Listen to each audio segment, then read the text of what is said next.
Go get the ball, boy. Come, boy. Good boy. Good boy. Good boy. Good boy. Hello, everyone. Welcome to another one of these videos of mine where I talk about my future, talk about some of the things that I've been thinking about, and overall just trying to do a little bit of a vlog thing. I've been having a lot of fun with it. I like the pacing of the videos. I don't have to make as many as I was before with LeetCode, and this is a little bit more casual, and I think it sort of lends itself better to my personality. So today I'm here in my backyard. It's a beautiful afternoon, a beautiful evening, so I'm excited to talk a little bit about today's topic. Today's topic is how I plan on empowering my team when I become a manager. I wanted to talk about a little bit of the ideas that I have in my notes. That way, if anyone out there is thinking about becoming a manager, they might be able to maybe use some of my ideas and apply those at their own company. And I just thought it was a cool video to make. So I'm gonna go ahead and open up my notes right here on my phone, and we'll go from there. I do have, that's funny, I was watching a Breaking Bad video of Tuco going crazy. So I do have like a windscreen for my GoPro, but I hope the wind isn't gonna be that bad for the audio. I guess we'll just find out once I upload it. But let's go ahead and look. Okay, here we go. Manager ideas. So I'm gonna try and talk about these in the way that I feel is most important. So I think the first thing is pretty much regarding people, right? So I think one of my big philosophies, you know, in an earlier video, I mentioned how there are two types of managers. There are technical managers and people managers. I think I'll probably fall somewhere in the middle, but I think ultimately the most important part of a solid team are the people. I think if the people that you work with are happy and they're challenged and they feel like they have your support, then they're going to work at their best.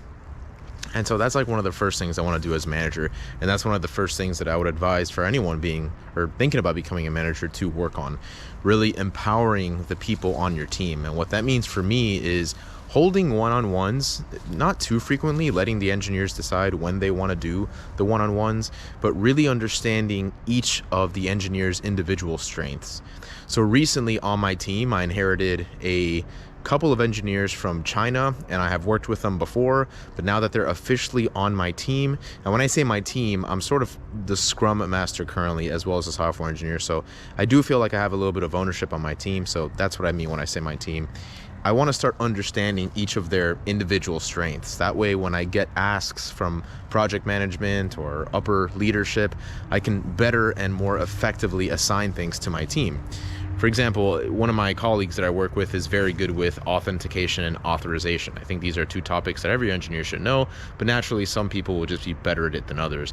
And I think he is especially qualified at it. So generally speaking, I might assign things to him when it comes to authentication and authorization, and I might take on some other tasks that are, or rather revolve around some other aspects of our platform. So I think that's really the main thing. You want to bring people up. What I mean by that is you want to assign good things to the best people on your team and help them become even better and bring them up. When I say bring them up, I mean sort of promote them, make them feel good, give them the opportunity to get visible within the team, and just really make sure that they're working on the best thing that they can be working on. You need to take the time as a manager to understand their strengths, so that way when more items come down the pipeline, you can more effectively work as a team, especially when you're working in a sprint sort of ecosystem like we are, an agile workflow. Okay, so the next thing here, so we went over sort of empowering and understanding strengths.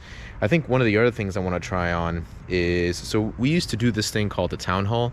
This is more sort of broader team and team morale. So the empowering and understanding individual strengths, that's more of my direct team. But now, you know, being in a manager position, I'd like to think that I have the influence to empower the broader team. And so one of the things that we used to do right before the pandemic was monthly town halls. And during these town halls, we would talk about the different outages that maybe we experienced, or we would do things like developer demos. We would do things like just talk about metrics, talk about different customers, and talk about a whole, wide range of things all related to the platform. And that's something that we stopped doing. early on in the pandemic, we were doing virtual town halls, but then that stopped. And I think that's one thing that we should have continued going, because having these town halls brings people together. It keeps the team morale, or hopefully increases it, and it gives people a sense of belonging. So if you feel in your team you need to work on some sort of team morale, or like I said, belonging, you want to bring people together, start holding town halls, make them fun, make them interesting. We used to provide snacks for our engineers. We used to even have beer there for people to drink, and it was just a fun time for us to spend an afternoon just talking about the platform, getting to understand what everyone's working on, seeing how the things that we're working on impact other services and customers. So that's one thing that I'm really excited for in the future. I spoke to someone on my team who his title is a distinguished engineer. He's been on the scene for 24 years. And I asked him if we can bring it back, and he hadn't even thought about it. It's almost like he forgot about town halls, but he thought it would be a great idea to bring them back, and he asked me if I wanted to host it. So of course I said yes. And I'm very excited to be hosting this, because generally the director of engineering was the one that hosted these town halls. But now I feel like this is a great opportunity to put myself out there, become more visible within the team, and again, empower those around me, bring people up, get people that maybe would otherwise hide in the shadows, and give them an opportunity to become more visible. So that's sort of the second thing I would advise. So if we think about what we've talked about so far, if you're a manager, think about ways of connecting with the individual engineers on your team, understanding their strengths and weaknesses. That way you can either bring them up and also assign to them relevant items. And also think about doing something like a town hall, where you can gather everyone together and talk about the team as a whole, so that everyone can be on the same page. Two great things that we used to do a lot of that I'm very excited to bring back. Okay, some of the other things that I was thinking of was recruiting and outreach. So unfortunately, and as I think this is the case with a lot of tech companies right now, there has been a good amount of attrition. And even for us, we're going through a transitory phase where we've recently been acquired by another company. So it's a lot of things happening right now, and no one really knows what's going to happen. But all we can do is, wait and sort of hope for the best, honestly, for the people that are still around. What I want to do moving forward, again, right before pandemic, we had a bustling culture. We had a very connected culture. Everyone, it really did feel like a family. I feel like everyone had, a pep in their step. We were all aiming in the right direction. And once people started leaving and the pandemic started, that really did go down the drain. And I'm all for remote work, but I'm also for people being in the office. And I think a solid hybrid plan moving forward is probably the way to go. But I think I want to work on recruiting and outreach. And what do I mean by that? For example, in Florida, there are many great universities where we can seek talent. There's, of course, University of Miami. There's Florida International University, University of Central Florida. There's Florida State University, University of Florida, et cetera, right? There's a lot of schools where I think engineers, it'd be cool if we invested some money into having a group of people go to these schools and maybe spend a day or two doing active recruiting, holding hackathons, asking questions, interviewing people, getting our name out there so people see that we're serious about our company. And they see it as a fun thing, right? When they see young people going out and having fun and interacting with a lot of people and getting to know the product, I think that not only serves the company, but it also serves the team. And hopefully we can recruit a lot of top tech talent that way. And that also goes hand in hand with onboarding, like I mentioned. Currently, our onboarding process is not the best. We don't really have an onboarding process. So at the same time that we're executing on this new recruiting pipeline, I'd also like to try and bolster our onboarding process. There's a lot of things. Oh, there you go. Almost lost you for a second. There's a lot of things that we can be doing better. I think we need to maybe have better boot camps, or we need to have sort of a rotational program where engineers can come in and try many different things before they finally settle in. These are all things that I'd like to execute on, and will hopefully and ultimately make us a more competitive team to join and a competitive company to join. That's something that I would like to, as a manager, try and influence. So that's the third thing, recruiting and onboarding. Make sure you have a solid recruiting pipeline so you can go and seek top tech talent from your local community, because oftentimes the people that are local will probably be the most loyal and will stick around. I myself am local, which is why I'm still at the company.